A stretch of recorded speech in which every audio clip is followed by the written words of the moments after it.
Hi friends, आज मैं आप लोगों से बहुत दिनों के बाद मिल रही हूँ। एक्चुअली मैं उड़ीसा आ गई हूँ और वो भी थोड़ी इमरजेंसी केस में आ रही हूँ।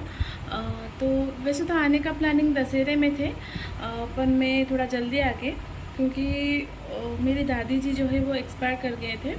तो मुझे अचानक से एक हफ्ते के अंदर ही पूरा तैयारी करके आना पड़ा।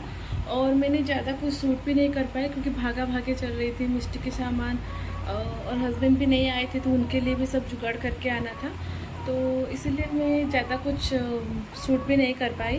पर यहाँ आने में भी मुझे एक हफ़्ता हो चुकी है। हमारा जो दादी जी की जो भी 10वीं 11वीं वो सब ख़त्म हो चुकी है, मेहमान भी जा चुके हैं। और मैं कल जाऊंगी अपने ससुराल से एक दिन रुक के मैं आ जाऊंगी। फिर मैं भुवनेश्वर जाऊंगी क्योंकि 27 को मेरा फ़्लाइट है। तो मैं एक दिन सुबह 8 बजे की है, तो मैं एक दिन पहले ही रात को चली जाऊंगी।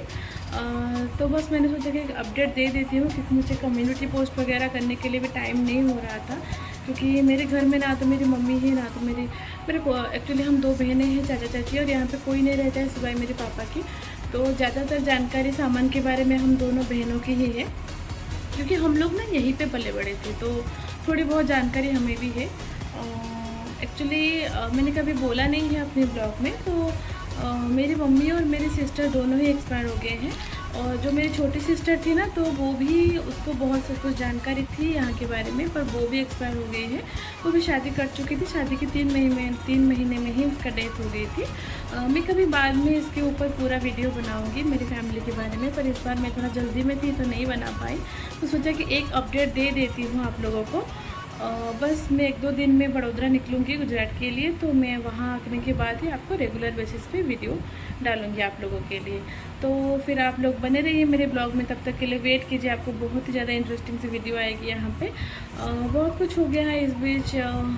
मैं फिर से जा रही हूँ, थोड़ा सैड हूँ क्योंकि बहुत कम दिन का ट्रिप थी। दशहरा में प्लानिंग थी सब लोग आएँगे तो ज़्यादा रुकेंगे, पर ऐसे अचानक से हो गया तो थोड़ा नहीं हो पाया मुझसे। मन भी ख़राब है क्योंकि बस 10-12 दिन में जा रही हूँ, क्योंकि मैं जब भी आती हूँ 20-25 दिन पे रुकती हूँ। इस बार बहुत ही कम टाइम के लिए हो गया क्योंकि मिस्टी के स्कूल ट्यूशन भी मैंने बंद करके आया है और हस्बैंड भी वहाँ पे हैं, तो उनको भी थोड़ा तकलीफ़ हो रही है। तो सोचा कि मैं इस बार जितना हुआ उतना सही, पर बाद में कभी आऊँगी, गर्मियों की छुट्टी में आऊँगी। दशहरा के प्लान तो कैंसिल हो गई है। बाय द वे मैं कल ससुराल के लिए निकलूँगी। कल है, आज है संडे और कल है मंडे, और मैं ट्यूसडे को वापस आके भुवनेश्वर के लिए निकल जाऊंगी। भुवनेश्वर में मेरी चाचा चाची है, मैं उनके यहाँ रात को रुकूंगी ताकि मैं सुबह 6 बजे तक एयरपोर्ट पहुँच जाऊँ, क्योंकि 8 बजे की मेरी फ़्लाइट है। तो मैं बड़ौदा आने के बाद ही आप लोगों के साथ रेगुलर बेसिस पे मैं ब्लॉग डालती रहूँगी। Till then bye and good night. Bye.